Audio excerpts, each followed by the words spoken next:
Picture this. It's Saturday morning. You're sitting at your kitchen table, laptop open, looking at your savings account. You've been disciplined. You've skipped the extra vacations, you've driven the same car for 7 years, and you've finally hit that big milestone, $100,000. 10 years ago, that number would have felt like you'd arrived. You'd be looking at house listings, planning a big move, feeling like a wealthy person. But as you sit there in 2026, looking at that balance, you feel exactly the same as you did when you had 10 grand. The rent is higher, the groceries cost twice as much, and that six-figure status feels like a participation trophy rather than a finish line. You start wondering, am I doing something wrong? Am I just bad at this? Here's the thing, and I want you to listen closely because this might be the most important thing you hear all year: you aren't failing. You're just chasing a ghost.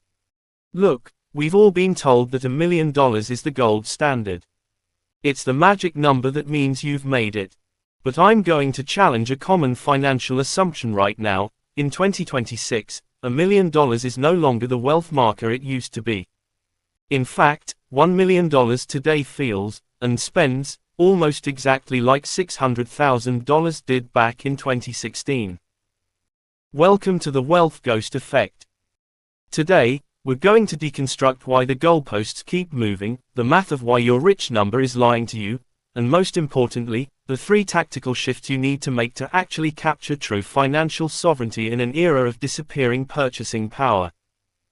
Part 1. The decoupling of rich and reality. Most people think inflation is just about the price of eggs or gas.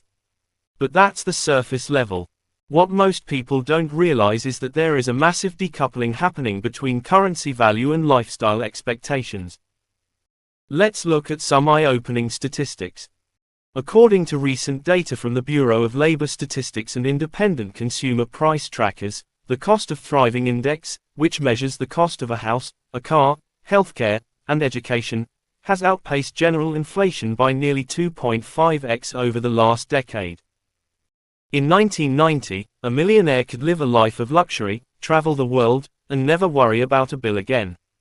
In 2026, if you have $1 million and apply the standard 4% withdrawal rule, a rule many experts now say is too aggressive, you're looking at a pre-tax income of $40,000 a year. $40,000. Now, you might be thinking, but $40,000 is a livable wage. Sure, it's livable, but is it millionaire status? Is it the dream you've been grinding for 60 hours a week to achieve? Probably not. This is where it gets really interesting. We are living through a psychological phenomenon called nominal loss aversion. We see the numbers in our bank account going up, so we think we're winning. But the utility of those numbers is shrinking faster than we can stack them. Think of it like this: imagine you're running a race. You're sprinting, your lungs are burning, and you can see the finish line tape. But every time you get within 10 feet, the officials pick up the stakes and move the line back another 50 yards. You're running faster than ever, but you're actually further from the finish than when you started. That is the wealth ghost. Part 2. The math of the ghost, the real dollar breakdown. Let's get into the hard math, because numbers don't have emotions. Let's compare two people, 2016 Mike and 2026 Sarah. 2016 Mike hits a $1 million net worth. Average home price, about $300,000, new SUV, about $35,000. Annual healthcare for a family, about $18,000. Mike feels like a king. His wealth ghost hasn't appeared yet. He has $700,000 left over after buying a home and a car outright. 2026 Sarah hits a $1 million net worth. Average home price, about $500,000 or even $600,000 in many suburban markets, new SUV, about $60,000. Annual healthcare for a family, about $28,000. Sarah buys the same standard middle-class lifestyle, and suddenly she's down to $340,000. Sarah has the same millionaire title as Mike, but her real net worth, her actual power to command resources, is less than half of Mike's. Here is what most people don't realize: the million is just a round number our brains like because it has 6 zeros. It has no tether to reality anymore. If you want to live Mike's 2016 lifestyle today, your new target isn't $1 million, it's $1.8 million. If you're still aiming for $1 million, you're aiming for a lifestyle that retired in 2010.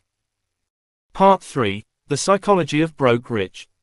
Why does this matter? Why am I telling you this? Because if you don't understand the wealth ghost, you will fall into a psychological trap called the hedonic treadmill of despair. When you hit a big goal, say, $100,000 or $500,000, and you don't feel any richer, your brain looks for a culprit. Usually, you blame yourself. You think, I must be overspending, or I need a better side hustle. This leads to burnout. You push harder, you sacrifice more time with your family, you stop enjoying your life, all to chase a number that is losing its soul. There's a concept in psychology called relative deprivation. It's the feeling that you're poor because you're comparing your current million to the old million we see in movies and TV shows. Look, we've been conditioned by decades of media to believe that $1 million equals Ferraris and mansions. When we get the $1 million and we're still driving a Honda and checking the price of ribeye at the grocery store, it creates a cognitive dissonance. We feel like we've been lied to. And you have been, but not by a person, by the system of currency debasement. When the central banks print more money, they don't take it out of your wallet, they take it out of the meaning of the money in your wallet. It's a silent tax on your ambition. Part 4, How to Exercise the Wealth Ghost, Actionable Steps.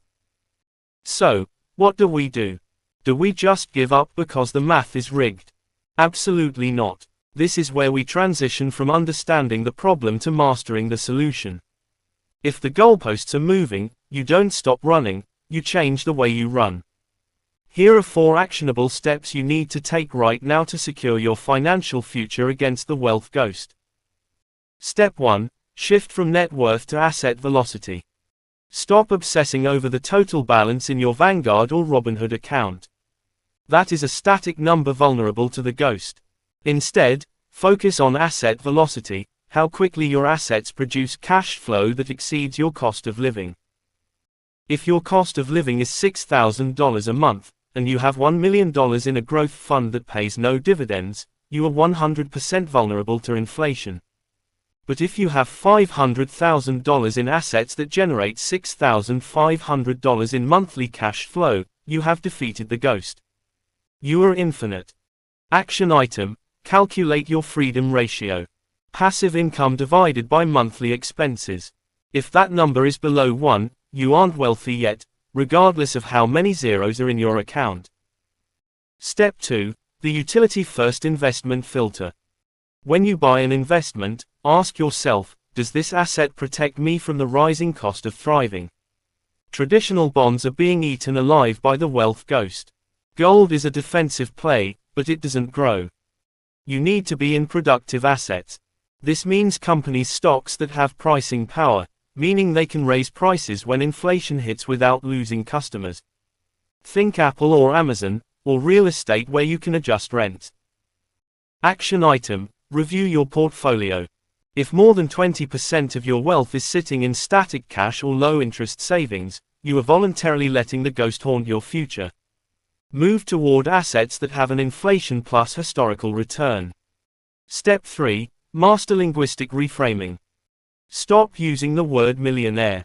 It's an outdated term that triggers the wrong expectations in your lizard brain. Start thinking in terms of purchasing power units, PPUs.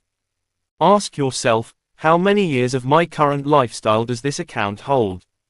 If you spend $100,000 a year, and you have $1 million, you have 10 years of life. That's it. Framing it as 10 years of life is much more sobering and motivating than saying, I'm a millionaire. Step 4. The 15% Ghost Buffer. When you set a financial goal, automatically add 15% to it for every 5 years your plan spans. If you want to retire in 10 years on what $2 million buys today, your actual target needs to be closer to $2.7 million. Building in this ghost buffer ensures that when you arrive at the finish line, you actually have enough to buy the life you envisioned, not a diluted version of it. Part 5, The Story of the Quiet Builder. I want to tell you a quick story about two friends, Dave and Marcus. Dave was obsessed with the number. He wanted the million. He worked 80 hours a week, stressed himself into a hospital bed, and finally, at age 50, he hit $1 million. He looked at his life and realized he couldn't even afford the house he wanted in his neighborhood because prices had doubled while he was grinding. He felt defeated. He chased the ghost and lost. Marcus, on the other hand, understood the wealth ghost early on. He didn't aim for $1 million. He aimed for systemic independence. He focused on buying small, cash-flowing assets, a couple of rental units, a small automated side business, and a diversified index of high-pricing power stocks. By the time Marcus had a net worth of only $600,000, his income from those assets covered his entire lifestyle. Marcus didn't care that he wasn't a millionaire on paper. He was rich because his lifestyle was decoupled from the value of the dollar. While Dave was still chasing the ghost, Marcus was already free. Part 6, Why this is your greatest opportunity. Now, I know this sounds heavy. You might be thinking, wait, so the game is even harder than I thought. Actually, it's the opposite. Here's what most people don't realize. Most people will never understand this. The average person will continue to chase the ghost. They will hit $1 million and realize it's not enough, get discouraged, and spend it all on depreciating liabilities because what's the point anyway? By understanding the decoupling of money and value, you have a massive competitive advantage. You can build a ghost-proof life while everyone else is playing by the rules of 1995. This is where it gets really interesting for you. We are entering an era where financial intelligence is worth more than financial capital.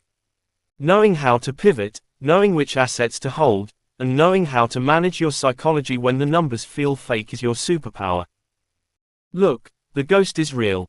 It's haunting every savings account and every retirement dream in the country. But a ghost only has power if you're afraid of it. Once you turn on the lights and see the math for what it is, the fear disappears. You aren't just working for paper. You're working for sovereignty. You're working for the ability to look at your family and know that no matter what happens to the dollar, no matter how much the finish line moves, your house is built on a foundation of productive assets that the ghost can't touch. Conclusion: the new rulebook. Knowledge without action is just entertainment. Here is my challenge to you. Tonight, I want you to sit down and find your real number. Not the one society told you to want. Not the one your parents aimed for. Your number, adjusted for the wealth ghost of 2026. Then, I want you to pick one asset class you're going to master, whether it's dividend growth stocks, real estate, or building a digital asset that provides asset velocity. Stop chasing the ghost. Start building the machine. You have the drive. You have the intellect. And now, you have the truth.